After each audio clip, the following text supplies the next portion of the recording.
When people like us talk about imperialism, we are not referring to a policy. We're not referring to one country conquers another country. We're talking about a global economic system. Lenin wrote his very important book, Imperialism, the Highest Stage of Capitalism.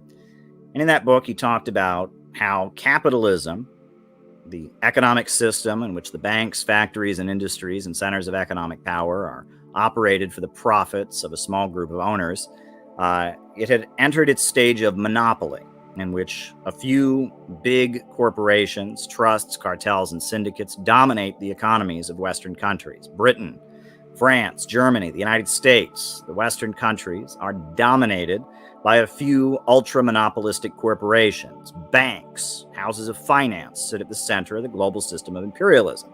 And Lenin lays all of this out there in his book, Imperialism, the Highest Stage of Capitalism. We are living in the era of monopoly capitalism, imperialism. Around the world, imperialism is holding back economic development. It's keeping the people of the world poor so that Wall Street and London can stay rich. It is preventing countries from developing their own industries, keeping them in states of chronic poverty and dependency, so that huge multinational corporations can reap in super profits. It is a global economic order. And when a country breaks out of imperialism, when you have a country like Cuba or Venezuela or Iran or Russia or China, when a country breaks out of imperialism, they become the target of imperialist attack.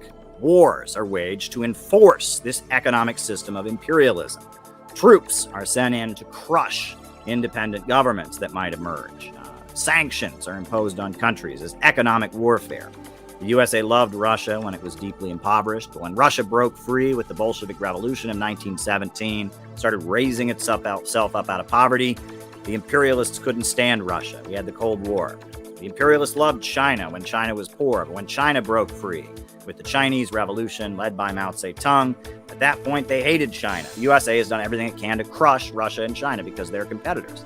Because now Russia has raised itself out of poverty. It's lifted its people up. It's industrialized. It's wiped out illiteracy, prevented space travel.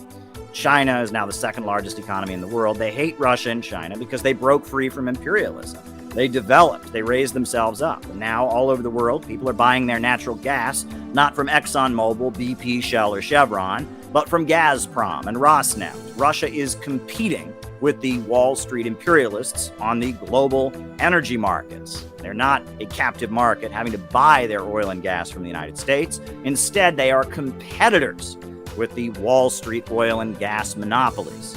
And China, instead of being dependent and having to import cell phones from the United States, they built Huawei Technologies, the biggest telecommunications manufacturer in the world.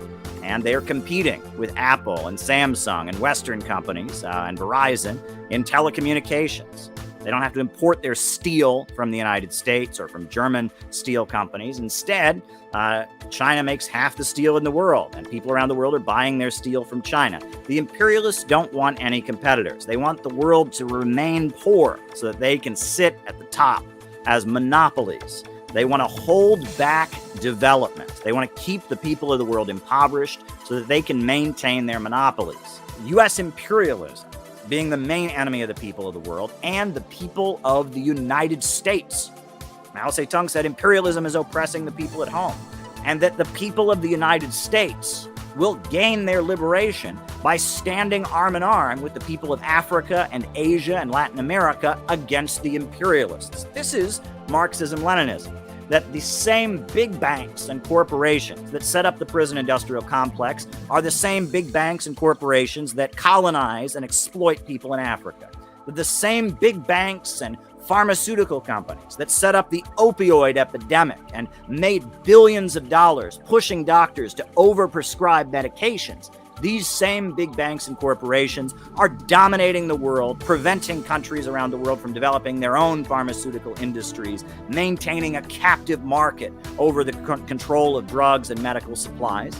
that the same big corporations that profit from these wars to tear down independent countries are the same corporations that are pushing the U.S. government to send young men from Ohio and Pennsylvania and Texas to go and get shot in Afghanistan or in Iraq or in Libya or in Syria for the profits of big banks and corporations, that it is in the interest of the American people to struggle against imperialism, that the big corporations, the Wall Street monopolists, are not patriots. They are not loyal to America. They are loyal only to their profits. And they have sold the American people down the river. They have presided over deindustrialization, decreasing the living standards of the American people. And it is in the interest now more than ever before for the American people to join with the struggles of the people in Russia and the people in China and the people in Venezuela and the people in Iran and the people all across the world in the struggle against U.S. imperialism. This is the basis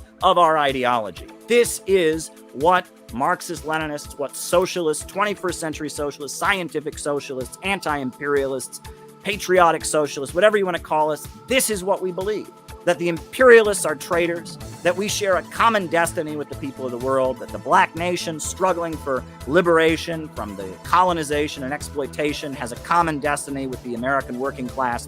The entire American working class should stand with the black freedom struggle, that the entire American working class should stand with the immigrant workers against discrimination against the immigrant, that the entire American working class should stand in solidarity with the countries around the world struggling against U.S. imperialism.